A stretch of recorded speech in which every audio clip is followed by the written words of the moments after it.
بسم اللہ الرحمن الرحیم۔ سیرت النبی، نسب نبوی صلی اللہ علیہ وآلہ وسلم کا سلسلہ زریں۔ ہاشم بن عبد مناف۔ عبد مناف کے 4 بیٹے تھے۔ سب سے بڑا ہاشم اور سب سے چھوٹا مطلب تھا۔ تیسرے کو نوفل اور چوتھے کو عبد شمس کہتے تھے۔ چاروں بھائی نہایت زیرک، امور جہان بانی سے آگاہ، بین الاقوامی تعلقات کے ماہر، شاہی آداب اور درباری طور طریقوں سے واقف اور بادشاہوں کے مزاج ناز تھے۔ ان کے پاس آنے جانے کی وجہ سے انہیں درباروں میں بادشاہوں کا خاصا قرب حاصل ہو گیا تھا، چنانچہ اپنے اثر و رسوخ، فہم و تدبر اور علم و تجربہ سے انہوں نے پورا فائدہ اٹھایا اور مختلف ممالک میں بادشاہوں سے تجارتی مراد حاصل کی اور ان سے خوب نفع کمایا۔ چنانچہ ہاشم نے شاہان غسیان اور شاہ روم سے ملک شام میں، عبد شمس نے نجاشی سے حبشہ میں، نوفل نے کسرا سے عراق میں اور مطلب نے حمیر سے یمن میں تجارتی اجازت نامے حاصل کیے اور کثرت سے مال تجارت لے کر ادھر ادھر آنے جانے لگے، جس سے ان کی دولت میں خاطر خواہ اضافہ ہوا اور کاروبار خوب پھلا پھولا۔ ایک طرح سے یہ درآمد برآمد کا کاروبار تھا جو اس دور کے حوالے سے بہت نفع بخش تھا۔ ہاشم اور مطلب دونوں بھائیوں کی آپس میں بے حد محبت تھی۔ یہ دونوں یکیان 2 قالب تھے اور شکل و صورت میں بھی دوسرے بھائیوں سے مختلف تھے۔ حسن و جمال میں حیرت انگیز حد تک بے مثل اور پرکشش ہونے کے باعث اہل عرب ان دونوں کو بدران یعنی 2 چاند کہا کرتے تھے۔ ہاشم اور مطلب کو ان کی خوبصورتی کی وجہ سے بدران کہہ کر پکارا جاتا تھا۔ باقی دونوں بھائی ہاشم کے معاملے میں کچھ اتنے جذباتی نہیں تھے، بلکہ در پردہ اس سے خار کرتے اور بغض رکھتے تھے، جس نے بعد میں علانیہ دشمنی کی صورت اختیار کر لی اور تباہی و بربادی کی نئی اور خوفناک داستانیں رقم کی۔ یہ دشمنی عاقبت نا اندیشی، جا پسندی، حرص و ہوس اور حسد و کابت کا ناخوشگوار نتیجہ تھی، جو حقیقت و صداقت کو دل و جان سے تسلیم نہ کرنے کی وجہ سے پیدا ہوئی اور انانیت کی تسکین یا حوث اقتدار کی خاطر اسے ہوا دی گئی۔ اسے اعتراف حق سے کام لے کر دلوں سے نکالنے کی بجائے خوب پالا گیا۔ جب وہ پاگل دیو کی طرح بوتل سے باہر آئی تو اس نے ہستی کے کتنے ہی خرمینوں کو اجاڑ ڈالا اور کتنے ہی گلستانوں کو ویران کر دیا۔ اس کے کچھ واقعات بعد میں بیان کیے جائیں گے۔ ہاشم کا اصل نام عمرو تھا۔ قدرت نے سخی اور فیاض دل عطا فرمایا ہوا تھا، اس لیے قوم کے غم میں پریشان رہتے۔ جب بھی قوم کو قحط اور بھوک کا سامنا ہوتا تو ہمیشہ امداد کے لیے میدان میں آتے۔ یہ ان کا دائمی معمول تھا اور وہ اس میں فرق نہیں آنے دیتے تھے۔ عرب کی پیداواری زمین کا طبعی مزاج کچھ اس قسم کا تھا کہ بارش کی ذرا سی تاخیر کے باعث قحط کے آثار پیدا ہو جاتے تھے اور لوگوں کی جان پر بن جاتی تھی۔ اس لیے خشک سالی کی تلوار ہمیشہ سروں پر لٹکتی رہتی تھی اور سخاوت پیشہ لوگوں کے لیے سخاوت فیاضی کے مواقع نکلتے رہتے تھے۔ جو سچے سخی تھے وہ ایسے مواقع اور ہنگامی حالات کے لیے ہمیشہ تیار رہتے تھے۔ ریاکار اور مصنوعی سخی 1-2 بار کے بعد اصلیت کی طرف لوٹ جاتا ہے، مگر پیدائشی سخی کبھی سخاوت سے منہ نہیں موڑتا، خواہ اسے کتنی ہی بار آزمائش کے میدان میں اترنا پڑے، بلکہ وہ ہر بار نئے ولولے اور جذبے کے ساتھ سامنے آتا ہے اور خوشی محسوس کرتا ہے۔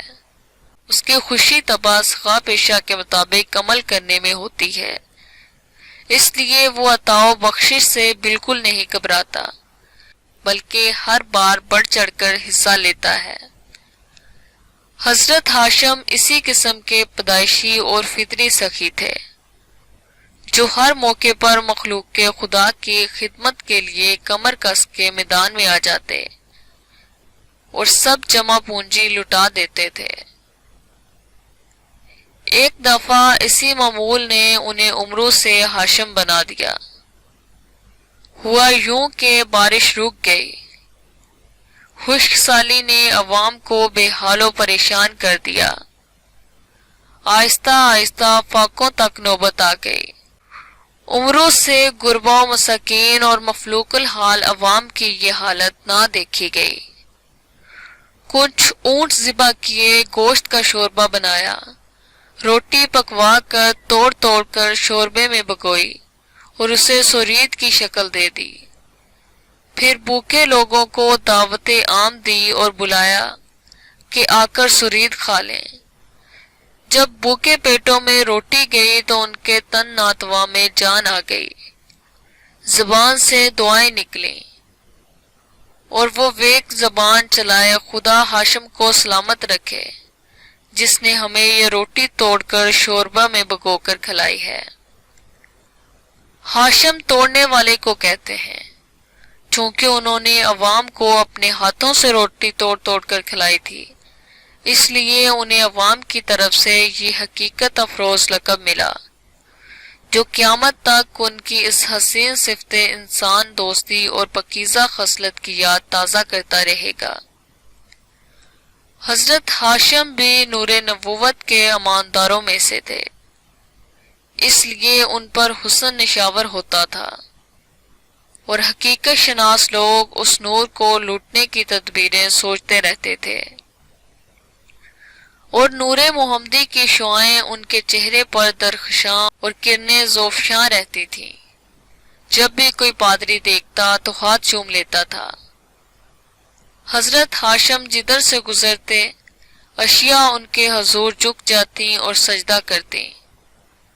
جو خواتین حسن کی بڑی قدردان تھیں، وہ محض اس لیے ہاشم سے شادی کرنا چاہتی تھیں کہ وہ ناقابل یقین حد تک حسین اور نہایت دلکش انسان تھے۔ کچھ خواتین حسن و جمال کے طالب ہونے کے ساتھ ساتھ حقیقت شناس بھی تھیں۔ وہ اس لازوال حسن کے منبع و مصدر کو بھی پہچانتی تھیں اور جانتی تھی کہ یہ اس نور محمدی کا عکس ہے جو بصورت امانت ان کی ذات میں ودیت ہے، اور ان سے شادی اس لیے کرنا چاہتی تھی کہ اس نور سے فیض یاب ہوں اور اس کے امانتداروں کی برگزیدہ صف میں شامل ہو جائیں۔ شاہ روم ہرقل تورات و انجیل کا بڑا ماہر اور بہت پڑھا لکھا بادشاہ تھا۔ ہاشم اس کے دربار میں آتے جاتے تھے۔ اسے قرائن و احوال اور دلائل و شواہد سے پتہ چل گیا کہ ہاشم اس نور مبین کے امین ہیں اور اس دور میں اس امانت کو پیشانی مبارک میں اٹھائے پھر رہے ہیں۔ اس نے پیشکش کی کہ میری پاک باز لڑکی بڑی ہی حسین ہے، میں آپ کی شخصیت، شرافت اور تقوی و طہارت سے بے حد متاثر ہوں اور چاہتا ہوں کہ اسے آپ کی زوجیت میں دے دوں، یہ آپ میرے ملک میں تشریف لے آئیں۔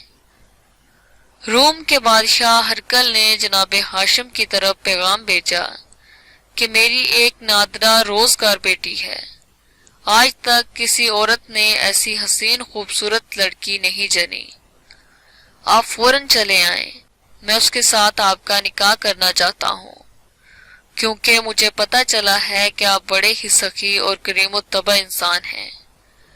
حالانکہ حقیقت میں اس کا ارادہ اس نور مصطفیٰ صلی اللہ علیہ وآلہ وسلم کو حاصل کرنا تھا جس کا ذکر انجیل میں کیا گیا تھا۔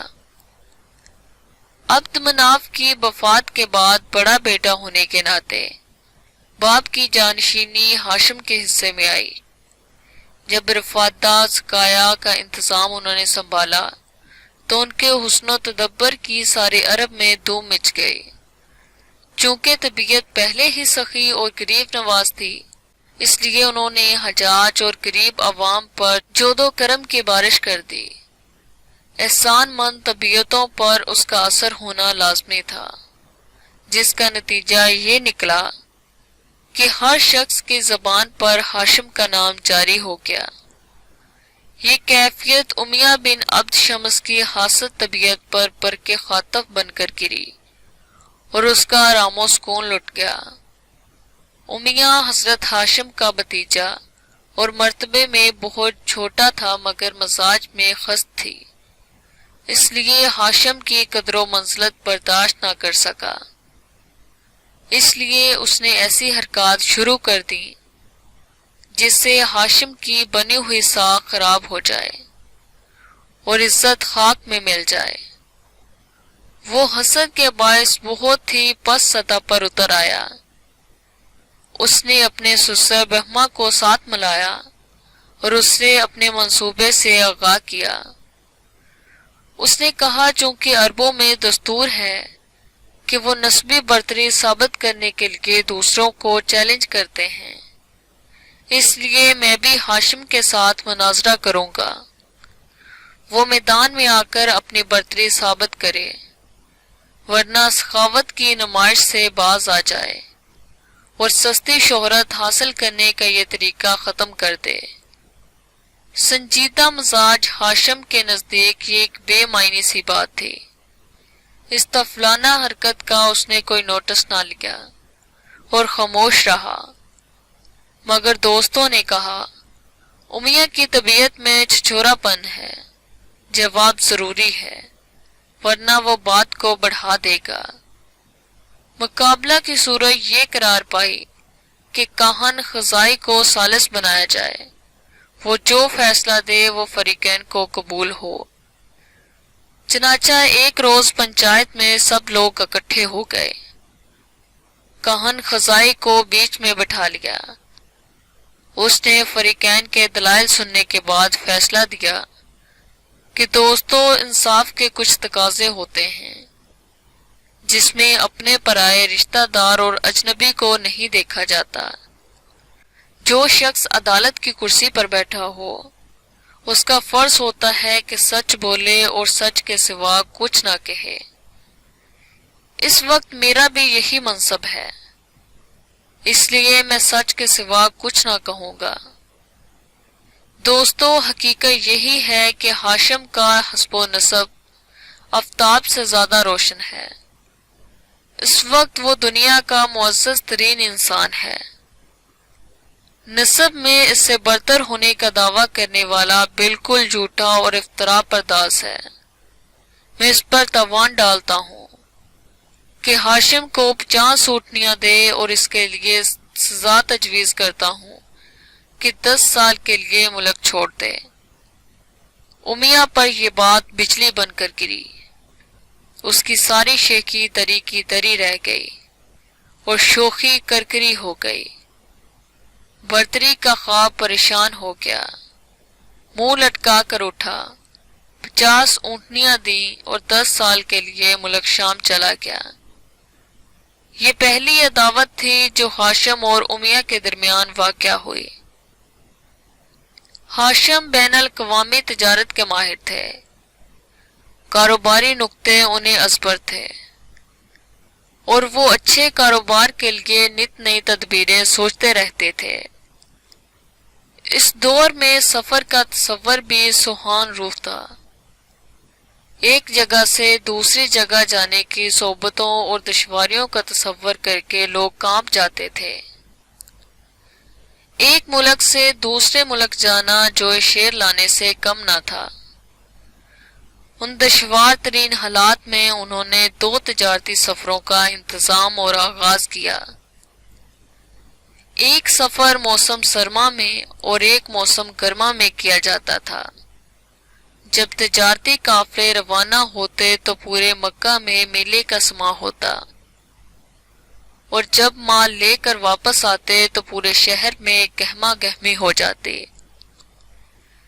ان سفروں نے عرب کی معیشت پر گہرا اثر ڈالا اور ان کی کایا پلٹ دی۔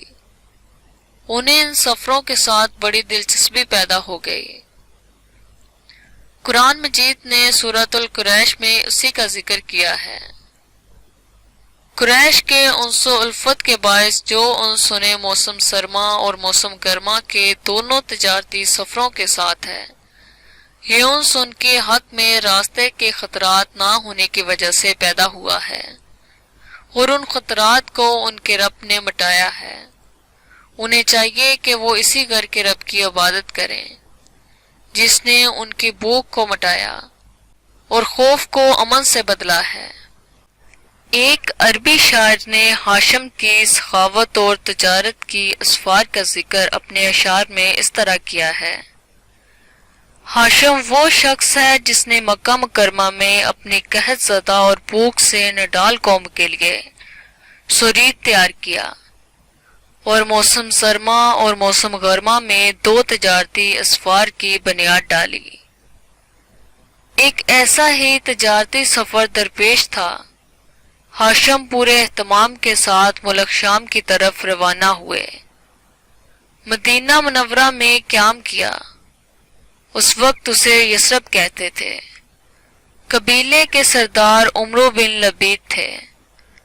انہوں نے ہاشم کی بڑی خاطر و مدارت کی اور انہیں مقام و منصب کے مطابق ٹھہرایا۔ عمرو بن لبید بڑے ہی باحثیت حسب و نسب والے شخص تھے۔ انہیں اپنے پائے کا کوئی لڑکا نہیں مل رہا تھا جس سے وہ اپنی عفیفہ اور طاہرہ بیٹی سلمہ کی شادی کر سکیں۔ قدرت کو سنجوگ منظور تھا۔ ہاشم نے اس سلسلے میں پیشکش کی تو ان کا خاندانی پس منظر دیکھتے ہوئے عمرو بن لبید نے فوراً درخواست منظور کر لی اور شرط عائد کی کہ لڑکی اپنی اولاد کے ہمراہ میکے میں ہی رہے گی۔ یہ شرط ہاشم نے قبول کر لی اور دونوں کی شادی ہو گئی۔ چند روز ہاشم وہاں رکے، پھر تجارت کی غرض سے ملک شام تشریف لے گئے۔ واپسی پر بیوی کو لیا اور مکہ مکرمہ آ گئے۔ جب دوسرے تجارتی سفر کا موقع آیا تو پھر بیوی کو ساتھ لیا اور میکے چھوڑ کر خود آگے چلے گئے۔ پھر انہیں سلمہ کو دوبارہ دیکھنا نصیب نہ ہوا۔ نوجوان ہی تھے کہ سفر سے واپس آتے ہوئے مقام غزوہ میں فوت ہو گئے اور انہیں وہیں دفن کر دیا گیا۔ سلمہ جوانی ہی میں بیوہ ہو گئی۔ کچھ عرصہ بعد ان کے ہاں ہاشم کا بیٹا پیدا ہوا تو قدرے ان کا غم ہلکا ہوا۔ بیٹے میں انہیں مرحوم شوہر کی شبیہ نظر آنے لگی۔ انہوں نے نومولود کا نام شیبہ رکھا۔ شیبہ اس شخص کو کہتے ہیں جس کے بال سفید ہوں۔ یہ جب پیدا ہوئے تو اس وقت ان کے کچھ بال سفید تھے۔ اسے بزرگی، سیادت اور دنائی کی علامت سمجھا گیا اور یہ بچہ پیدائش کے وقت ہی سب کی آنکھوں کا تارا اور دل کا سہارا بن گیا۔ جو دیکھتا قربان ہو جاتا۔ قدرت نے دل مو لینے والے خصائل عطا فرمائے تھے۔ حرکات و سکنات، اطوار و عادات اور باتوں میں ایک شان انفرادیت رکھی تھی جو بانپنے والوں کو فوراً محسوس ہو جاتی تھی۔ ماں نونہال کی یہ شان دیکھتی تو اپنا غم بھول جاتی۔ اسے بیٹے کا مستقبل درخشاں نظر آتا۔